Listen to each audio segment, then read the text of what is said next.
कुरान की सूरा अल-माइदा में एक आयत है जो कहती है, और उनको आदम के 2 बेटों का किस्सा हक के साथ सुनाओ। तो आज हम इसी बहुत पुरानी कहानी की गहराइयों में उतर रहे हैं। ये सिर्फ एक गुजरे जमाने का किस्सा नहीं है, बल्कि इसमें इंसानी फितरत, हसद, पछतावा और सबसे बढ़कर कायनात से सीखने के बारे में एक बहुत गहरा सबक है। तो हमारा मकसद आज इसी कहानी के संदेशों को समझना है। और आपने जो आयत पढ़ी उसमें एक लफ्ज है बिल हक, यानी हक के साथ। ये बहुत अहम है। इसका मतलब है कि ये कहानी महज एक दास्तान नहीं, बल्कि एक सार्वभौमिक सच्चाई, एक यूनिवर्सल ट्रुथ बयान कर रही है।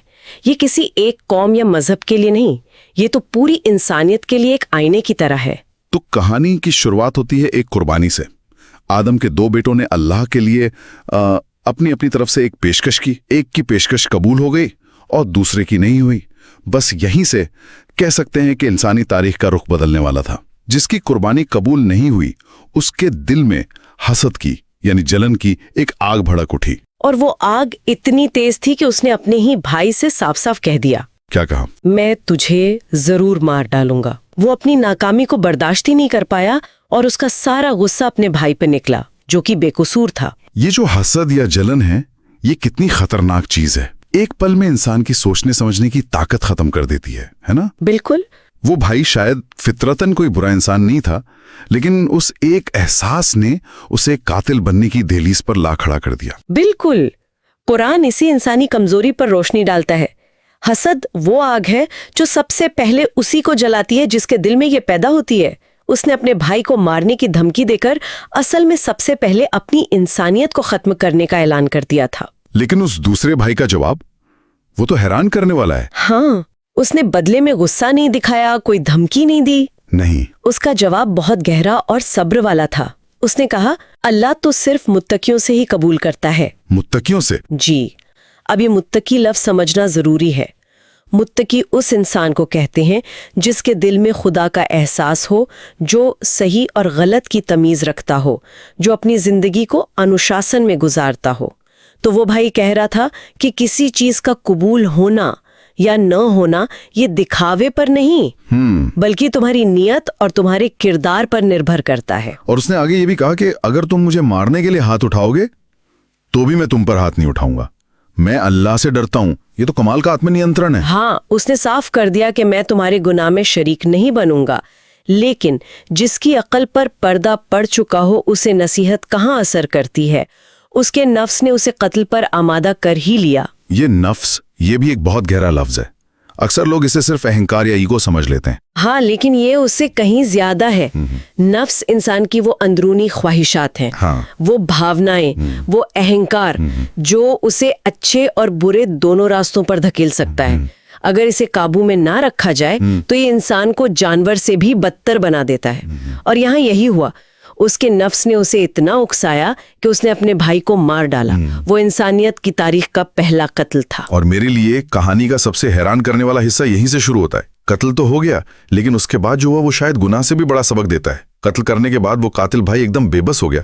उसे समझ नहीं आया कि इस लाश का क्या करें। जाहिर सी बात है, उस वक्त तक इंसानों के बीच मौत के बाद की कोई रस्म तय नहीं हुई थी।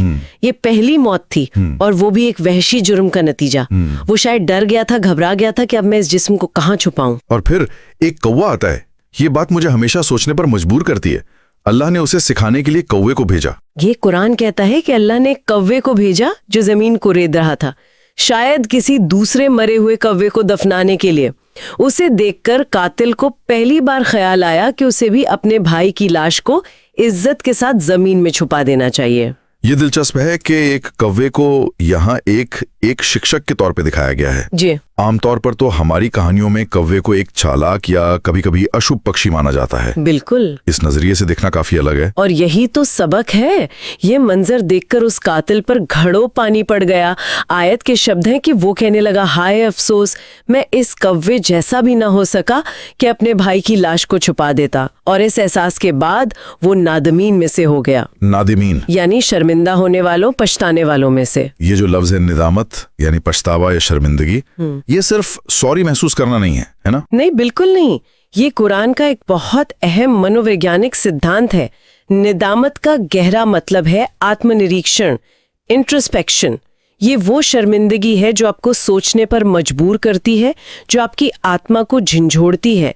ये अपनी गलती का एहसास है, अपने अंदर झांकने की सलाहियत है, और सबसे बड़ी बात, ये एक मामूली कौवे में भी अच्छाई देखकर उसे सीखने और कबूल करने की क्षमता है। उसका ये सोचना कि मैं कौवे जैसा भी ना हो सका, ये उसके अंदर इंसानियत के जागने का पहला संकेत था, भले ही बहुत देर हो चुकी थी। तो इसका मतलब ये कोई इत्तेफाक नहीं था कि कौवे ने आकर उसे रास्ता दिखाया? नहीं, ये कोई इत्तेफाक नहीं था। ये तो कुदरत के उस निज़ाम का हिस्सा है जो अल्लाह ने बनाया ही इंसानों को सिखाने के लिए है। ये घटना बताती है कि खुदा ने अपनी बनाई हुई हर चीज में हमारे लिए निशानियां और सबक रखे हैं। हर चीज में? हाँ, कौवा तो सिर्फ एक मिसाल है। चींटी के अनुशासन में, मकड़ी के जाल बनाने की मेहनत में, बारिश के बरसने में, सूरज के निकलने में, कायनात की हर चीज इंसानों के लिए नसीहत का एक खुला कारखाना है। अच्छा, अगर कायनात में हर तरफ सबक ही सबक हैं, तो फिर इंसान इतना भटकता क्यों है?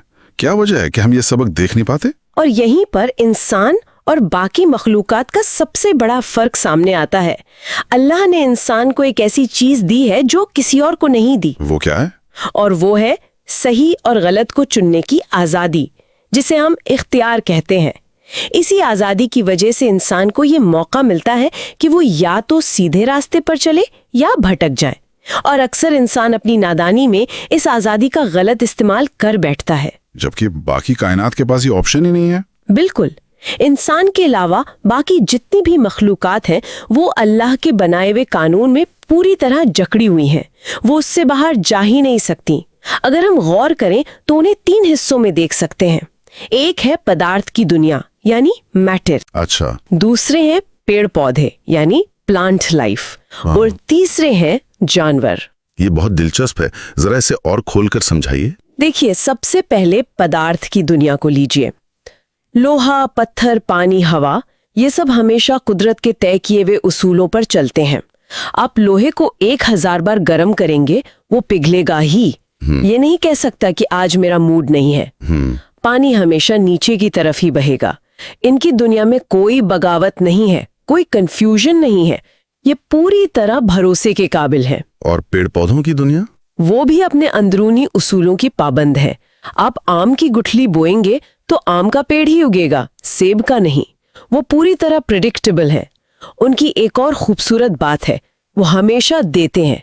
आप एक फलदार पेड़ को पत्थर मारे तो वो बदले में फल देगा? हाँ, वो बदले में आपको फल देगा, पत्थर नहीं मारेगा। जैसे को तैसा वाला सिद्धांत उनकी दुनिया में नहीं है।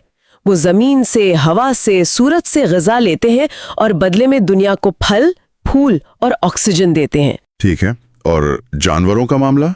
यहाँ आकर मेरा एक सवाल है, क्या ये कहना पूरी तरह सही है कि जानवर हमेशा सीधे रास्ते पर चलते हैं? प्रकृति में तो हमें हिंसा और सबसे ताकतवर ही जिंदा रहता है का कानून भी देखने को मिलता है। एक जानवर दूसरे को मारता है, तो फिर इंसान और जानवर की हिंसा में क्या फर्क है? ये बहुत ही जरूरी सवाल है। देखिए, जानवरों की दुनिया उनकी सहज प्रवृत्ति, मतलब उनकी फितरत और जरूरत के हिसाब से चलती है। एक शेर हिरण का शिकार करता है तो वो नफरत या हसद में नहीं करता, वो अपनी भूख मिटाने के लिए करता है। बिल्कुल, अपनी भूख मिटाने के लिए। ये उसके इकोसिस्टम का हिस्सा है। जानवरों में इंसानों की तरह वर्ल्ड वॉर नहीं होती। वो नस्ल या रंग की बुनियाद पर एक दूसरे का कत्लेआम नहीं करते। उनकी हिंसा जरूरत तक सीमित है, जबकि इंसान की हिंसा अक्सर उसके नफ्स, उसकी हवस और उसके तकब्बुर से पैदा होती है। इसीलिए हदीस में आता है कि जन्नत वालों के दिल चिड़िया के मानिंद होंगे। चिड़िया के दिल जैसे? इसका क्या मतलब हुआ? इसका मतलब है कि उनके दिल कीना, हसद, नफरत और गुस्से से पाक होंगे। जैसे चिड़िया सुबह उठती है, चहचहाती है, अपना दाना पानी ढूंढती है और शाम को अपने घोंसले में लौट आती है। सही। उसके दिल में कल की फिक्र या किसी से बदला लेने का बोझ नहीं होता। तो गोया कि ये पूरी कायनात अपनी अपनी जुबान में इंसान को एक ही सबक दे रही है। क्या अनुशासन में रहो, भरोसे के काबिल बनो, दुनिया को फायदा पहुंचाओ और लड़ाई झगड़ा छोड़कर अमन से रहो। प्रकृति से सीखने की ये बातें तो बहुत गहरी हैं, लेकिन मेरा दिल बार बार उसी कातिल भाई की तरफ जा रहा है। इतनी बड़ी गलती करने के बाद जब उसे कौवे को देखकर अक्ल आई, तो उसके हाथ क्या लगा? उसे इस जुर्म से हासिल क्या हुआ? कुछ भी नहीं, सिवाय अफसोस, नाकामी और जिंदगी भर की शर्मिंदगी के। और यहीं से हमें वो सबसे बड़ा सबक मिलता है जिसे हम अंजाम सोचकर काम करना कह सकते हैं। मतलब रिजल्ट ओरिएंटेड थिंकिंग। हाँ बिल्कुल, कोई भी कदम उठाने से पहले एक पल रुककर ये सोचना कि इसका नतीजा क्या निकलेगा। अगर उसने एक लम्हे के लिए भी सोचा होता तो शायद ये मोहब्बत ही ना आती। यकीनन, अगर उस भाई ने अपने गुस्से पे काबू पाकर सिर्फ एक पल के लिए सोचा होता कि अगर मैंने इसे मार दिया तो क्या होगा, मेरे हाथ खून से रंग जाएंगे, मैं अकेला रह जाऊंगा, मुझे शर्मिंदा होना पड़ेगा और अल्लाह की नजर में गुनाहगार बनूंगा। बिल्कुल, अगर ये अंजाम उसके सामने आ जाता तो वो कभी ये कदम ना उठाता, लेकिन गुस्से और हसद ने उसकी सोचने की ताकत छीन ली थी। मतलब कोई भी काम करने से पहले उसके अंजाम को अपने जहन में देख लेना। बिल्कुल, रिवायतों में आता है कि कत्ल करने के बाद वो अपने भाई की लाश को कंधे पर रखकर दीवानों की तरह भटकता रहा।